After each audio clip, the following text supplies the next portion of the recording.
আচ্ছা, টাইটানিকের গল্পটা আমাদের এত টানে কেন বলুন তো? এর কারণটা কিন্তু শুধু জাহাজ ডোবার ঘটনায় লুকিয়ে নেই, আছে এর অসাধারণ নাটকীয়তার মধ্যে। চলুন আজ আমরা একটা স্ক্রিপ্ট ধরে ধরে বোঝার চেষ্টা করব কিভাবে এই ট্র্যাজেডি নিছক একটা দুর্ঘটনা থেকে একটা অবিস্মরণীয় গল্পে পরিণত হলো। গল্পের শুরুটাই দেখুন, কি অসাধারণ বর্ণনা। সবচেয়ে লম্বা, সবচেয়ে উঁচু, এই শব্দগুলো কিন্তু শুধু জাহাজের মাপ বোঝানোর জন্য বলা হচ্ছে না। এটা আসলে মানুষের আত্মবিশ্বাস, মানুষের অহংকার আর তার অসীম স্বপ্নের একটা প্রতিচ্ছবি। কিন্তু এই জাহাজের আসল গল্পটা তো শুধু এর লোহা বা স্টিলের কাঠামোই বাঁধা ছিল না। আসল গল্পটা ছিল ওই মানুষগুলোকে নিয়ে, যারা এই ভাসমান পৃথিবীতে নিজেদের স্বপ্ন, আশা আর বিভেদ সব কিছু নিয়ে উঠেছিল। তো চলুন গল্পের প্রথম পর্বে যাওয়া যাক। টাইটানিক কিন্তু শুধু একটা নিখুঁতভাবে তৈরি জাহাজ ছিল না, এটা ছিল বিংশ শতাব্দীর মানুষের গর্বের প্রতীক। এটা ছিল এমন একটা বিশ্বাস যে মানুষ যেন প্রকৃতিকেও হার মানিয়ে দেবে। জাহাজের ডিজাইনারের এই কথাটা একবার শুনুন।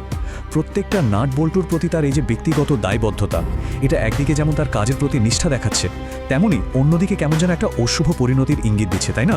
মানে এই জাহাজে যেন পুরো সমাজের একটা ছবি তুলে আনা হয়েছিল। একদিকে একেবারে পারফেকশনিস্ট ডিজাইনার, আত্মবিশ্বাসী কর্তারা, আবার অন্যদিকে এক বুক স্বপ্ন নিয়ে আসা অভিবাসীরা।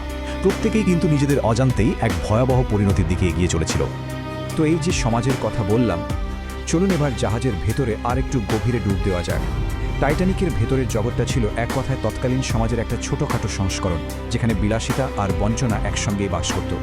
একবার ভাবুন, একদিকে আমেরিকার প্রায় অর্ধেক কোটিপতি, আর অন্যদিকে একটা ছোট্ট ঘরে গাদাগাদি করে 4 জন মানুষ। এই দুটো ছবি আসলে জাহাজের দুই ভিন্ন বাস্তবতাকে চোখে আঙুল দিয়ে দেখিয়ে দেয়। জাকজমকের ঠিক নিচেই ছিল বঞ্চনার এক অন্ধকার জগৎ। এই একটা সংলাপেই যেন পুরো গল্পের মূল ব্যাপারটা বলে দেওয়া হয়েছে। টাইটানিক শুধু একটা জাহাজ ছিল না, এটা ছিল ব্রিটিশ সামাজিক ব্যবস্থার একটা গোলকধাঁধা, যেখানে ওপরের তলার মানুষ আর নিচের তলার মানুষের মধ্যে একটা অদৃশ্য কিন্তু দুর্ভেদ্য দেয়াল ছিল।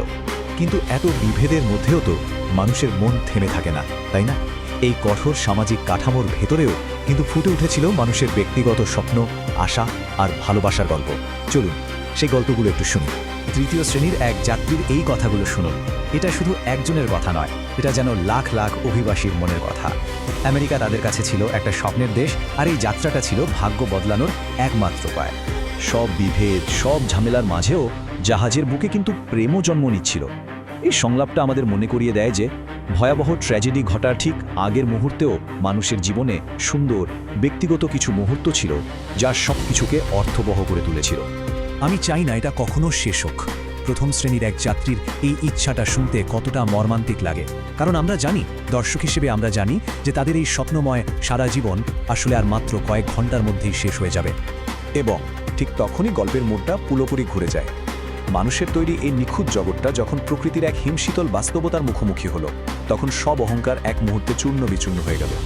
ভাবা যায়, জাহাজের একজন ক্রু নিজেই ভাবছে, আরে এই জাহাজ তো নিজেই একটা লাইফ বোট।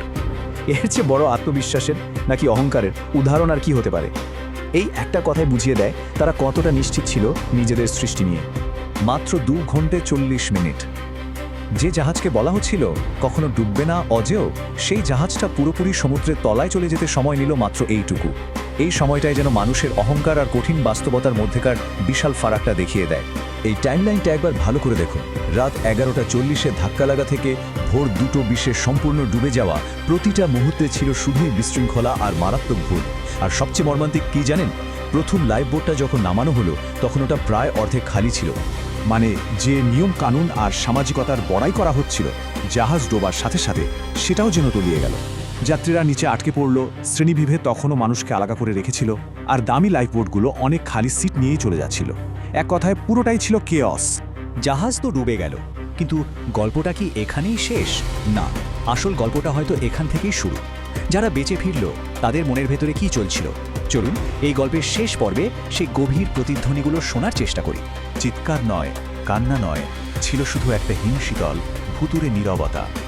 উদ্ধারকারী জাহাজে বেঁচে ফেরা মানুষদের এই যে স্তব্ধ হয়ে যাওয়া, এটা যেন দুর্ঘটনার ভয়াবহতাকে আরও 1000 গুণ বাড়িয়ে দিয়েছিল। আমরা কি আর কখনো পৃথিবীকে আগের মতো করে দেখতে পারবো? এই প্রশ্নটা আসলে শুধু একজন মানুষের ছিল না, এটা ছিল যেন পুরো একটা প্রজন্মের প্রশ্ন। নিরাপত্তা আর বিশ্বাসের যে বিশাল প্রতীকটা ডুবে গেল, সেই বিশ্বাসটা আর কখনো পুরোপুরি ফিরে আসেনি। আর সব শেষে আসে এই মারাত্মক কথাটা, এই ট্র্যাজেডি এতটাই ভয়াবহ ছিল যে তা মানুষের সবচেয়ে গভীর বিশ্বাস অর্থাৎ ঈশ্বরের অস্তিত্বকেই যেন প্রশ্নের মুখে ফেলে দিয়েছিল। 100 বছরেরও বেশি সময় পেরিয়ে গেছে, কিন্তু টাইটানিকের গল্প আজও আমাদের নিজেদের দিকেই একটা প্রশ্ন ছুড়ে দেয়। আমাদের এই যে এত অগ্রগতি, এত গর্ব, আমরা কি সত্যিই সেই সব ভুলগুলো থেকে কিছু শিখেছি? উত্তরটা হয়তো আমাদের সবারই নিজের ভেতরে খুঁজতে হবে।